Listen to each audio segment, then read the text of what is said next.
Bismillahirrahmanirrahim. Khayrta kusoo dhawaada qaybteeni labaad ee Django. Qaybtan waxaan ku qaadan doonaa overview aan ka bixin doono application-kan web application-kan aan sameyn doono oo ah Bowling app anaga oo bixinay codeyn ama u codeey application-kaas marka wuxuu leeyahay su'aalahaasna waxay leeyihiin choiceskaas marka waxay sii leeyihiin in qofkii codeeyaba uu leeyahay hal cod ama qofkii rabo inuu codeeyo ay u bannaan tahay inuu hal mar codeeyo kadibna loogu dari doono choicekii la taabtaba ama la doorto in choicekaas lagu dari doono hal cod. Marka website-ka saa ujeedid homekiisa waa kana home page-ka waaye. Hadda view available questionska aan ku dhufano haddan waxaa database-kiisa ku jira hal su'aal. Halkaas su'aal waxaa waaye saa ujeedid yaad u dooran lahayd madaxweyne 2021 ee Soomaaliya. Marka resultska hadda ku dhufatid waa arkaysaa haddaa rabtid inaad codeysidna waa ku dhufan kartaa vote now waa dhihi kartaa. Waxaan ku dhufanayna marka koowaad codeynta vote now.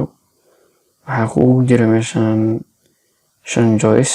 Haddaa rabtid waxaa rabtaa kusoo dari kartaa midkaa rabtaa codeyn kartaa haddaa inta ku dhufatid kadibna vote aad dhahid qofkaas ayaa lagu dari doonaa codkaas. Haddaa ka laabatid oo dhahdid resultiga tusne resultiga intaa ka arki doontaa.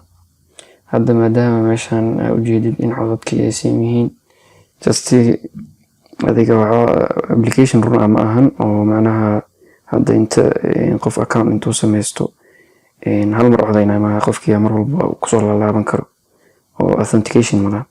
Marka sidaas darteed application-ka sama interface-kiisa hadda ku dhufto vote again inta just inta ku dhufano vote now adano si ay ugu daray. Marka application-ka saas uu shaqeynayaa. Django wax kale oo dheeri oo leedahay website-ka aan sameynaysid qayb adminka loogu talagalay oo ah in sida tusaale oo kale hadda waxay ahayd waxaan sameynay questions kadibna choices. Question-ka hadda oo kale tan waa ku dhuftay in arki karo inta question ay gudaha ku jirta iyo choiceska kan wax ka bedelo. Hadda tusaale oo kale waxaan sameyn karaa in inta wax ka soo bedelo aan ka dhigo 4 kadibna aan dhaho save markaa dhaho hadda inta tago refresh aan dhaho Abdiraxmaan Shukur waxaa loo geliyay 4 si maxaa Cabdullaahi Farmaajo waasi just real maahan laakiin waa waxa oo isaga practice gareynayno. Marka application saas uu shaqeynayaa. Django waxa featureska oo advanced-ka ay leedahay ka mid tahay adminkan. Marka adminkan sidoo kale wuxuu leeyahay users iyo groups waxyaabahaas dhan waxaa ka bedeli kartaa username lagu soo galayo password uu leeyahay. Haddii aan tagno